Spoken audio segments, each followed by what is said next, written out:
భూమిపై గోల్డ్ ఎక్కడి నుంచి వచ్చిందో సైంటిఫిక్ గా తెలుసుకుంది. భూమిపై ఉన్న గోల్డ్ అంతా నక్షత్రాల పేలుల వల్ల ఏర్పడింది.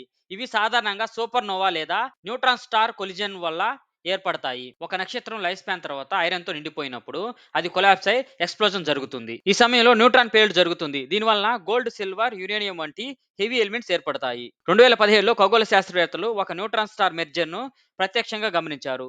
ఈ సంఘటనలో భూమి కంటే 10 రెట్లు ఎక్కువ బంగారం ఉత్పత్తి అయినట్లు గుర్తించారు. న్యూట్రాన్ స్టార్ కొలిజన్స్ ఇంకా జరుగుతున్నాయి, కానీ చాలా అరుదుగా జరుగుతాయి. ఒక్కో సంఘటనలో పెద్ద మొత్తంలో గోల్డ్ ఉత్పత్తి అవుతుంది, కానీ అవి విశ్వంలో విస్తరించి ఉంటాయి. నాసా మరియు ఇతర అబ్జర్వేటరీస్ ఇలాంటి సంఘటనలు గమనిస్తూ గోల్డ్ మరియు ఇతర హెవీ ఎలిమెంట్స్ ఎలా వ్యాపిస్తాయో తెలుసుకునే ప్రయత్నం చేస్తున్నాయి. మనం ధరించే బంగారం అనేది ప్రాచీన నక్షత్రాల బూడిద లాంటిది.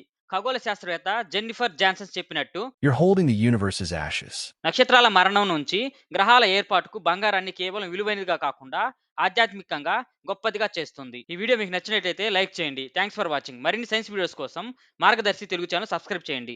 జై హింద్.